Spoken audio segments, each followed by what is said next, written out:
Welcome to the Deep Dive. Today, we're taking a look into the life and legacy of a truly incredible soul singer, Betty Wright. A real powerhouse. Exactly.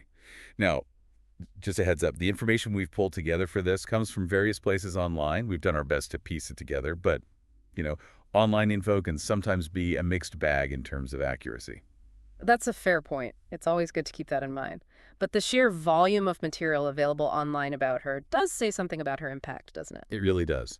So our mission today is basically to explore the key moments, the big highlights, and the impact of her career as it's generally presented out there on the web. And even with that caveat about sources, the consistent story that emerges paints a picture of a profoundly influential artist in soul and R&B. Absolutely. Betty Wright, just a phenomenal voice. Her career spanned decades, and she had this raw emotional quality, a unique style that really made her stand out. You hear songs like Clean Up Woman or Tonight is the Night, and they just stick with you, instantly recognizable. Definitely. So let's start at the beginning. We'll dig into her early life, her musical roots down in Miami.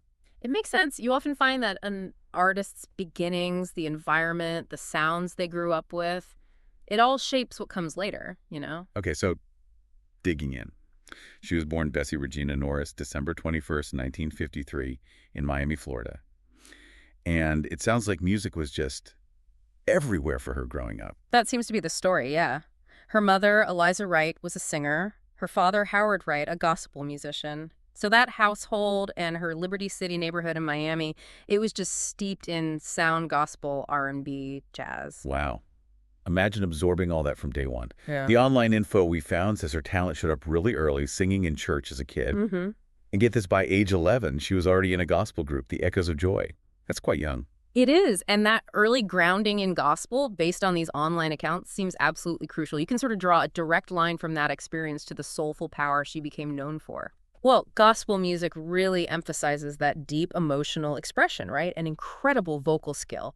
It likely gave her a really strong foundation, technically and emotionally. Think about the call and response, the vocal runs. You hear echoes of that later. Makes sense. And then, still quite young, early 60s, the sources say she joined a group called the Flames, also based in Miami, gospel and R&B. Right, and that experience with the Flames, as the online narrative suggests, was probably a key stepping stone. It would have honed her skills, given her experience performing beyond her local church scene. Practical experience, working with others, maybe broadening her musical palette a bit. Exactly, preparing her for what came next, really. And here's where the story, as told online, really picks up pace. Yeah. 1966, she's just 14, and she signs with Alston Records, a Miami label. 14. Incredible. Her first single, the first time, had a bit of success. But then came 1971, and Clean Up Woman. That was the one that just exploded. Clean Up Woman. Such a pivotal track. You hear it, and it's just unmistakably her. That voice, powerful, sassy, but with this playful edge. It was so catchy, funky beat, and the lyrics, this woman stepping in to reclaim her man. It felt kind of bold, but relatable. And the charts reflected that. Number 6 on the main Billboard Hot 100. Number 2 R&B. Huge success. But more than just a hit, right? The online analyses often frame it as a real moment for women in soul music. I think that's fair based on what we're seeing. It presented this female perspective that was confident, sexy, but also strong. It wasn't just a lament, it was active. It seemed to hit a nerve with, well, pretty much everyone. Yeah, that blend of confidence and maybe a little vulnerability underneath, it just worked. It really cemented her as a major new voice. And what's interesting looking at the online perspective is how that single showcased not just the voice, but her knack for tapping into these really relatable situations and delivering them with that unique mix of sass and soul. It set the stage. And she definitely didn't waste that momentum. Throughout the 70s, the online sources highlight albums like Dangerously in Love, the self-titled Betty Wright, Love and Emotion. And what you see there, or what's described online, is her exploring different sounds, right? Moving between soul and getting into more funk territory. Yeah, evolving, but that core voice, that soulful delivery, it stayed consistent. Which is key. That willingness to experiment a bit while knowing your roots, Yeah. that often marks artists with real staying power. And the hits kept coming in the 70s. Songs like Tonight is the Night, Babysitter, Those were big, too. Tonight is a Night, that's often singled out online, isn't it? As this amazing slow jam that just showcases her emotional depth. Oh, yeah, you can feel that song. It's pure emotion poured into the vocal. Exactly. It's not just technical skill, it's the feeling she invests in every line that really connects. And speaking of connecting, something that comes up again and again in the online narratives is her talent as a songwriter. She wasn't just singing the songs, she was often writing them. Which adds another layer, doesn't it? When an artist is singing their own words, their own experiences, it often creates a deeper sense of authenticity. Absolutely. And here's something that really jumped out from the online info. She was apparently one of the very first soul artists, especially female artists, to write and produce her own music. That's a really crucial point. That level of creative control was not common then. She wasn't just the voice. She was shaping the entire sound, the whole vision. That's groundbreaking for the time. Definitely. It positioned her not just as a singer, but as a complete artist, fully in charge, and that likely influenced other artists coming up behind her. So yeah, her whole approach, innovative yet deeply rooted in soul, made her a really influential figure in the 70s, kind of role model. And if you think about broader industry trends that move towards artists writing and producing, wanting more control, she was, according to these accounts, really ahead of the curve in the soul world. Okay, so let's move into the 80s. The music scene starts changing quite a bit, right?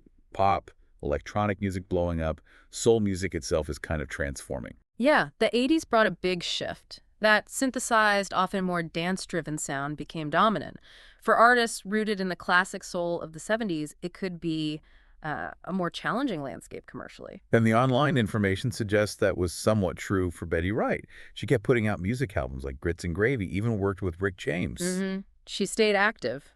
But her mainstream chart success, compared to the 70s, seemed to taper off a bit, according to these sources. It was just a different era. Right. The dominant sound shifted. But it's important to note, as the online stuff highlights, that she kept this really loyal fan base. People who loved that authentic soul sound stuck with her. True. And what's really interesting, and comes up in the online accounts, is how she started shifting into more of a mentoring role around this time. Yes. Working with younger artists, names like Joss Stone, Mary J. Blige are often mentioned online as artists she guided or influenced directly. That's quite a legacy in itself, isn't it? Yeah. Becoming this respected elder stateswoman, shaping the next generation. It really is. It shows that influence isn't just about chart positions. Mentoring, passing on knowledge that has a profound, lasting impact. She wasn't just resting on her laurels. She was investing in the future of the music. So even if the mainstream spotlight shifted slightly in the later 80s, her influence was actually maybe growing in different ways. That seems to be the narrative presented online, yes. And then you get into the 90s and 2000s, and there's this renewed interest or resurgence in classic soul sounds. Right, the whole neo-soul movement starts bubbling up. Exactly. And a new generation of artists started explicitly looking back to legends like Betty Wright for inspiration.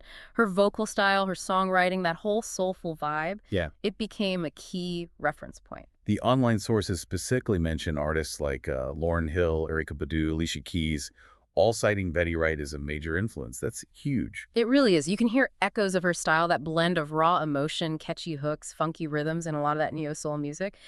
The online consensus seems to be she provided a kind of blueprint. And she didn't just become a historical figure. She stayed relevant. The online info points to collaborations in the 2000s with artists like The Roots, even Pitbull. Which shows her versatility, right? Yeah. And her ongoing connection to contemporary music. She wasn't stuck in the past. There's mention online of her 2001 album, Betty Wright, the movie, and the track You and Me as an example of her still doing her thing, mixing those soulful ballads with funky grooves. Yeah, still delivering that signature sound. It speaks to her adaptability and just her enduring love for making music. So looking back at her whole career, based on this online picture we've explored, her contributions to soul and R&B are just immense. Undeniable. That voice, the songwriting, stepping up to produce, she really helped define and push the genre forward. She got recognition for it, too. Grammy nominations. And a Grammy win, importantly. The sources note she won in 2011 Best R&B Performance by a Duo or Group for that track with Snoop Dogg, The Next Episode. Wow, 2011. That shows incredible longevity and respect within the industry. Absolutely. Plus, induction into the Florida Music Hall of Fame. You get the sense from the online accounts that she was just deeply respected by her peers. And through all the changes in music, the highs and lows, she seemed to stay true to those musical roots, always aiming for that meaningful, soulful connection. Her journey, as pieced together from these online sources, really does seem to embody that resilience and passion that defines so many great artists. That commitment to her vision is pretty remarkable. Then, sadly, the online information records her passing on May 10th, 2020. She was 66. It really felt like the end of an era in soul music. A huge loss, no question. But her music, thankfully, carries on. It continues to inspire people. Oh, definitely. Those classic songs, Clean Up Woman, Tonight is the Night, No Pain, No Gain, they're still played, still covered, still sampled. They live on. They really do. That unique blend she had, soul, funk, that raw emotion, it left a lasting mark, not just on R&B, but on popular music overall. So ultimately, when you look at the information available online, Betty Wright's legacy seems to be one of a trailblazing talent, resilience, and just pure, unadulterated soul. Her music really tells a story. A story of passion, creativity, and an artist who undeniably changed the soundscape. She stands as a true icon. So wrapping up our deep dive today, drawing from all this online information, it's pretty clear Betty Wright was a monumental force in soul music. Her innovative spirit, that incredible voice, her influence, it's all still felt today. Which brings us to a final thought for you, our listener. Thinking about Betty Wright's journey, as we've explored it through these online sources, what does her story, her career arc, tell us about how soul music has evolved, and maybe about the enduring power of a truly authentic artistic voice in any era?